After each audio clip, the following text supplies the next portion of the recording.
অভিভাবকতুল্য এলআরডি প্রধান ডক্টর শামসুল হুদা।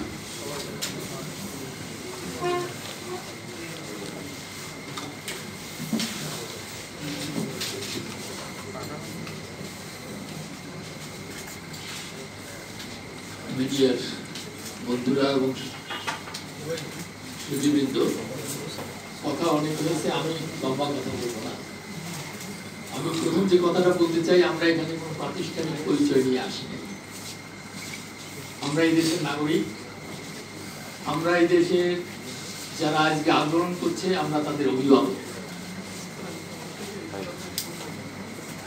যারা এখানে আমাদের সম্মানিত শিক্ষক আছেন বিশ্ববিদ্যালয়ে, তারা শুধু শিক্ষক না, তারা অভিভাবক। আজকে এই আন্দোলনে গত 16ই জুলাই থেকে বিশেষ করে যে তাণ্ডব, যে নির্যাতন, যে হত্যাযজ্ঞ,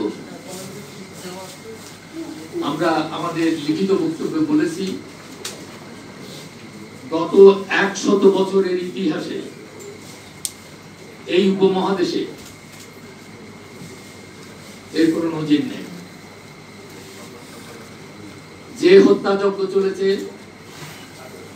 এটা আমি 71-এর মুক্তিযুদ্ধের একজন সামান্য কর্মী হিসাবে বলছি।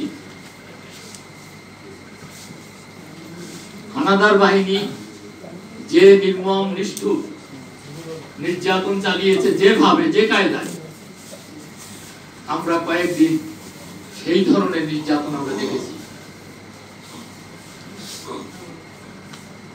এরকম বাংলাদেশ দেখার জন্য আমরা মুক্তিযুদ্ধ করি নাই। আমরা মধ্যবিত্তরা যে পেশায় আছি, যে পেশায় থাকি, কাজ করি, কম বেশি আমরা একটা কমফোর্ট জোনে থাকার চেষ্টা করি। বিগত 15 বছর ধরে অনেক অনাচার, অনেক অন্যায় আমরা মুখ বুজে সহ্য করেছি। আমরা নীরব থেকেছি। আমাদের সামনে আমরা দেখেছি কিভাবে অনিয়ম, কিভাবে দুর্নীতি, কিভাবে অনাচার চলে, কিভাবে অত্যাচার চলে, অনেক কিছু আমরা সহ্য করেছি। এনাফ ইজ এনাফ, এই কথা বলারও সময় অনেক আগে পার হয়ে গেছে। কিন্তু এখন আমরা একটা ভিন্ন সময়ে চলে এসেছি, যখন আমরা দেখছি আমাদের সন্তানদের নির্বিচারে হত্যা করা হচ্ছে, আমাদেরই ট্যাক্সের টাকায় কেনা অস্ত্র এবং গুলি দিয়ে। আমাদের নীরবতা, আমাদের কমফোর্ট জোন, সবকিছু সীমা অতিক্রম করে গেছে। নিচু হয়ে যান। আমি শুধু অভিভাবকদের হয়ে এই কথাই বলবো, সারা বাংলাদেশে দল মতে যত অভিভাবক আছেন, শহরে গ্রামে, আজকে তাদের রুখে দাঁড়াবার দিন। শুধু এই কথাটি বলার জন্য এভাবে আমাদের সন্তানদের হত্যা করা, গ্রেফতার করা, নির্যাতন করা, এটা আমরা সহ্য করব না। ওরা আমাদের ভবিষ্যৎ। আমরা যা পারি নাই, ওরা তাই করবে। আমরা যত অন্যায় অপরাধ সহ্য করেছি, সেই অন্যায় অপরাধগুলো ওরা মুছে দেবে। আমাদের কলঙ্ক, আমাদের কাপুরুষতা ওরা মুছে দেবে, এটাই আমাদের আশা। সে কারণেই ওদেরকে রক্ষা করতে হবে, যে কোনো মূল্যে, যে কোনো মূল্যে, দরকার হলে জীবন দিয়ে। এটাই আমার শেষ কথা। ধন্যবাদ।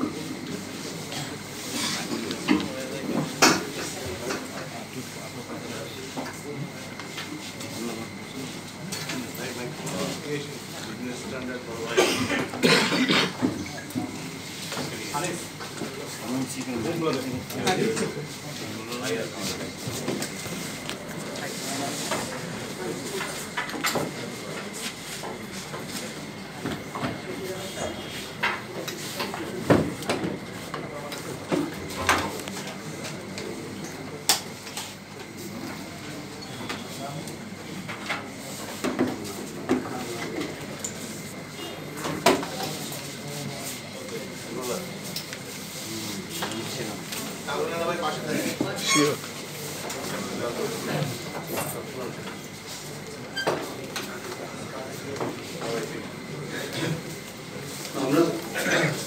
সংবাদ সম্মেলন শেষ পর্যায়ে সকলের কথা শুনেছি। আবার এমন কিছু বলার নেই। আসলে আমরা লক্ষ্য করেছেন, আমরা আমাদের যারা বক্তা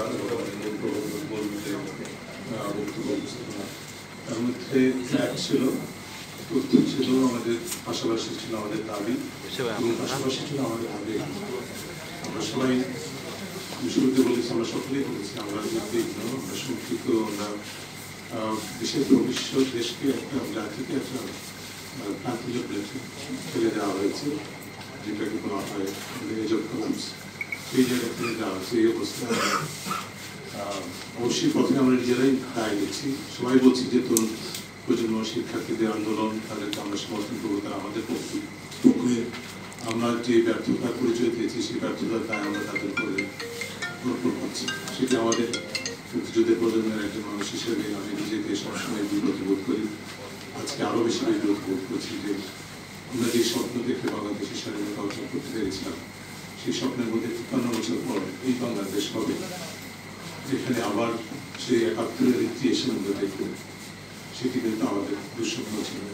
এবং সেই দুঃস্বপ্নের শিকার, সেই সহিংসতার শিকার, সেই অত্যাচারের শিকার আমাদের তরুণ প্রজন্ম আছে, যাদের জন্য আমাদের অধিকার ছিল এমন একটা সুন্দর বাংলাদেশ গড়ে তোলা, যেখানে বৈষম্যহীন মানুষের অধিকার, ভিত্তিক সামাজিক সকল নাগরিকের সমান অধিকার প্রতিষ্ঠা করে।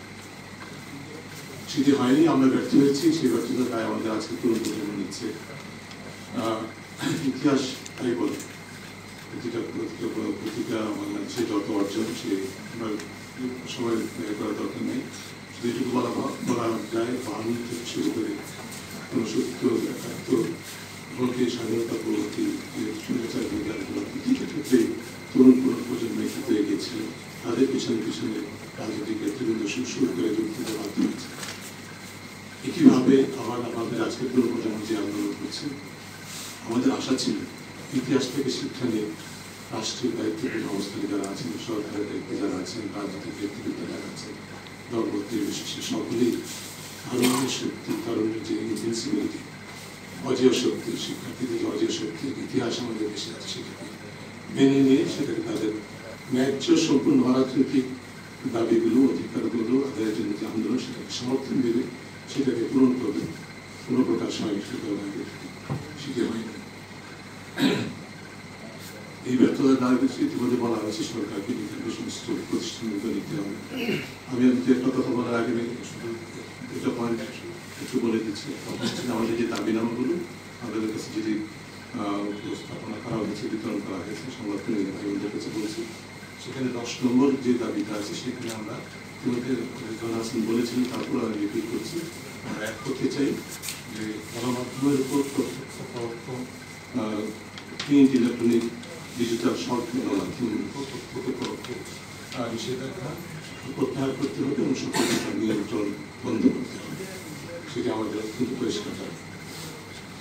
আর দ্বিতীয় বিষয়টি যেটি সেদিন আপনি বলেছিলেন যে আমাদের চিন্তা ছিল যে আজকে এই প্রেস কনফারেন্সের পর জীবিকা জলে যাব, আমরা সেটা অনুরোধ করছি এবং আমরা ডিবি কর্তৃপক্ষকে ২৪ ঘন্টা সময় দিচ্ছি। ২৪ ঘন্টার মধ্যে যদি যাদেরকে আটকা হয়েছে জীবিকা জলে তুলে নেওয়া হচ্ছে, সেটি বন্ধ করার সেটা তাদেরকে যদি নিঃশর্ত মুক্তি না দেওয়া হয়, তাহলে জীবিকা জলের থেকে সামনে মানববন্ধন থেকে শুরু করে আরো কঠোরতা আন্দোলনে বাংলাদেশের নাগরিকের পক্ষ থেকে আমরা সবাই আমরা চাপিয়ে করবো। এটি সব সকলের জন্য আমি অবগত করে জানাচ্ছি এবং সরাসরি এখানে জীবিকা জলের প্রতিনিধিরাও আছেন সম্ভবত, তাদেরকেও বলছি এটা না থাকার কথা নয়, তাদেরকেও বলছি এটা আপনার প্রতিরক্ষা নিয়ে। কিন্তু একটি কথা আমি বলতে চাচ্ছিলাম, তার মধ্যে প্রথম যে বিষয়টি সেটা হচ্ছে যে সরকার ভুলে গেছে, কর্তৃপক্ষ ভুলে গেছে যে মানুষের বাক স্বাধীনতা, মত প্রকাশের স্বাধীনতা, মানুষের অধিকার ভিত্তিক আন্দোলনের স্বাধীনতা, বৈষম্য বিরোধী আন্দোলনের যে স্বাধীনতা, সেটি সাংবিধানিক অধিকার, কিছুদিন অপরাধ এটা বলে গিয়ে এটিকে অপরাধ হিসেবে বিবেচনা করে রাজনৈতিক সুবিধা অর্জনের জন্য যে কারণে প্রতিপক্ষকে গায়ন করার জন্য এই কারণে তারা কিন্তু দমন বিপ্লবের অনুসরণ করেছে। এবং এই পথে তারা সমস্ত রাষ্ট্রীয় প্রতিষ্ঠানগুলোকে যাদের উপর অর্পিত দায়িত্ব আইনের রক্ষকের, তাদেরকে আইনের রক্ষকে রূপান্তরিত করার সুযোগ করে দিয়েছে এবং সেটা তারা অবারিত করতে পেরেছে। তারা দীর্ঘ প্রক্রিয়ার মাধ্যমে এই প্রতিষ্ঠানগুলোকে দলীয়করণ করা হয়েছে, দলীয়করণের মাধ্যমে অতিরিক্ত শক্তির সক্ষমতা দেওয়া হয়েছে, আইন বহির্ভূতভাবে সেই সক্ষমতাকে সেই ক্ষমতাকে নির্বিচারে অপব্যবহার করে মানুষের অধিকার গ্রহণ করছে। স্বল্প মেয়াদে ভাবছে যে তারা তাদের প্রভুদের সুবিধা করে দিচ্ছেন, কিন্তু দীর্ঘমেয়াদে এটা যে বুমেরাং হয় সেটি কিন্তু তারা বলে দিচ্ছে। পৃথিবীর ইতিহাস বলে, বাংলাদেশের ইতিহাস বুমেরাং হতে পারত, সেটা তারা বলে যাচ্ছে। তাই এই পথ থেকে সরে আসতে হবে। আমরা সেই দাবি আবার দ্বিতীয় যে বিষয়টি বলতে চাই, সরকারকে মনে রাখতে হবে যে ক্ষমতার ভিত্তি যখন জনবিচ্ছিন্ন একটা অবস্থানে চলে যায়, যে অবস্থা তারা তৈরি করেছে এখন দেশে, আমরা সবাই বলেছি মধ্যে প্রতিটি মানুষ বিখ্যাত, প্রতিটি মানুষ সংখ্যাত, প্রতিটি মানুষ নিরাপত্তাহীনতায় রয়েছে। দিদি বলছে আমাদের শিক্ষার্থী কোঅর্ডিনেটরদেরকে, সমন্বয়কদেরকে নিরাপত্তা দেওয়ার জন্য তাদের দিদি কার্যালয় দিয়ে যাওয়া হয়েছে।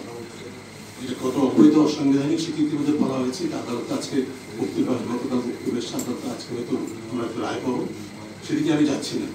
আমি যদি ডিবি কার্যালয়, ডিবি কর্তৃপক্ষের কথাই ধরে নিই, এদেশের এখন প্রতিটি নাগরিক নিরাপত্তাহীনতা করছে।